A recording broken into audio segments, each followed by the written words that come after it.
Ayan mga kaayan, so ngayon mag-interview tayo ulit ng grabe, wala siya isang naiyak. nani na ngayon dito sa Luxembourg. But before, naging au pair siya sa Netherlands. So ipakilala ko sa inyo si Lailani. Ayan. So hihingi tayo ng information about sa kanya. So nahihiya daw siya. So tatanungin natin. Ayan, ang mga braso namin dyan. From Pinas, pumunta ako ng Netherlands bilang au pair. And then, eto na, ngayon naging nani na ako dito sa Luxembourg. Bali, yung employer ko is nakilala ko lang din sa Facebook. Okay, so isa-isahin natin. Yes. From Pinas to Netherlands, paano mo nalaman yung au pair? May friend ako na nauna siya sa akin. Una, nag-hesitate pa ako na mag-apply kasi dream country ko talaga is Japan.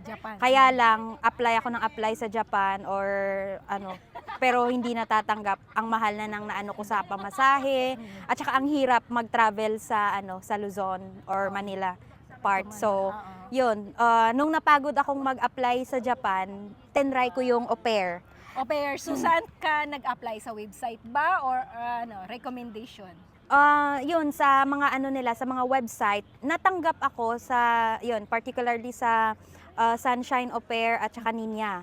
Pero ang daming turn downs. Sa Ninya, as in mga almost more than 20 akong na turn down diyan. Na-interview na ako ng yung mga agency na yan. Pero walang kumukuha na sa akin na na host family. Sa Sunshine na interview ako, ang dami na host at saka yung tanggap din ako sa yung agency, pero wala. Doon nag-isip na ako na hindi siguro para sa akin yung au pair. So parang tumigil na ako kasi na-discourage na ako. Tapos bigla na lang na yung complete au pair, nag-reach out sa akin yung kapatid ng may-ari ng complete au pair. So yun, una nag-hesitate pa ako kasi baka scam siya. Kasi sabi niya lang sa akin na magpasa ng ganito, ganyan. Sabi ko, sige na nga, kahit scam yan, at least wala akong binibigay na pera, okay lang. So yun, pinursu ko yung complete au pair, yun. Ilang weeks na approve yung visa mo? 2 weeks lang. 2 weeks lang 2 weeks lang. Pero yun, sa time kasi na yun, online yung doon lang ako nahirapan sa part na yung bago ka yung pinakahuling step, yung ba yun? Yung step? OAC? Yung parang ganun, nakalimutan ko yun. Yun lang, kasi online siya. Pag hindi ka nakakuha ng slot, next week ka na naman. So magpa-appointment appointment ka na naman. So yun, dun lang. So more or less mga 2 to 3 months ang processing mo doon sa Pilipinas. No? And then napunta ka sa Netherlands as an au pair. Ilang buwan ka or taon ka doon sa Netherlands? 1 year. 1 year. Exactly, 1 year ako doon. Hindi na siya ba pwedeng extend? Hindi na. Hindi ka din pwedeng bumalik kung gusto mong mag-ibang country as an au pair. Hindi ka din pwedeng bumalik doon. Unlike po sa Sweden na kaya... Hindi ka nag-try sa ibang bansa na mag-au pair? Like Sweden, Denmark, or... Nung una, na gusto ko mag-Denmark, pero yung friend ko na nauna is, naloko siya ng host family niya. So, sabi ko hindi na lang din ako magda-Denmark. So, yun, nag-post ako sa Facebook.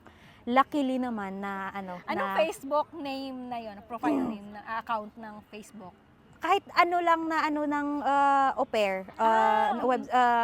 Page ng au pair. So, yun. Nag-post lang ako doon, tapos unexpected na nag-message sa akin. Itong amo mo ngayon, employer mo ngayon. Opo. So ang employer niya ngayon dito sa Luxembourg, as a nanny ka na Opo. As a nanny na siya dito. Dito siya prinasis sa Luxembourg. Yes. Yung employer niya, yung babae is Pinoy po. Pinay ang employer Pinay. niya. At ang lalaki ay Taga dito, Luxembourg. Luxembourgish ang lalaki. So, kamusta ang buhay nani dito? Ilang buwan ka na nga dito sa Luxembourg? Magti 3 months na 3 this months. coming one. Mm-mm. So, Mm-mm. so far, as in, ang bait ng amo ko. Mm-mm. Wala akong masabi sa ano nila, sa ugali nila. Tapos, hindi ako na-overwork. At saka, hindi ako na-overtime na ano. Kasi bayad naman yung overtime. So, Yan, maganda. So, dito sa Europe, galing ka ng Netherlands, napunta ka dito sa Luxembourg. Ano yung magandang nangyayari sa'yo dito? Bakit ayaw mong umuwi sa Pilipinas? Bakit ayaw mong mag-for good sa Pilipinas? Yun. sa ngayon po, hindi ko, naisip kong umuwi kasi nalulungkot. Hindi yun nawawala sa atin kasi hindi natin to country. Pero kung isipin ang layo-layo ng sahod.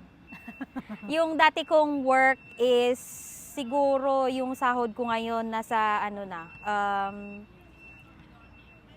more than pa sa manager at saka yung supervisor namin dati. So, as a nanny lang yun. So, Oo, malaki talaga. No? Malaki ang more than pinagkaiba. pa sa supervisor namin noon, yung sahod ko ngayon. So, hindi ko pa naisip umuwi sa ngayon.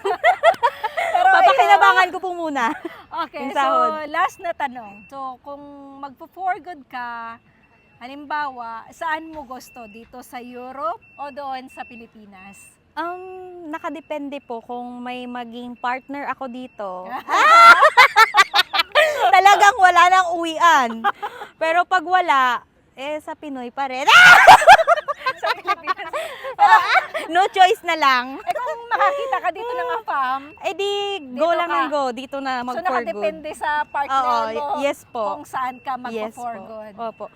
Kasi anhin ko naman yung malaking sahod kung wala akong kasiyahan ba?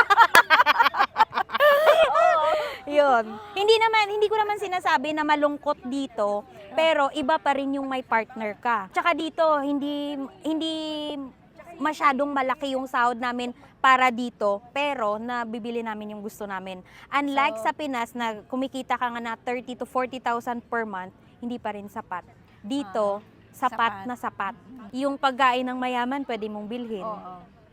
Yung Lahat-lahat na lahat-lahat na lang. So, kaya mag-Europe na. Mag-Europe na. Okay, thank you, Lailani. Yun lang. Welcome po. Maraming salamat and enjoy dito sa Europe. Enjoy! Bye!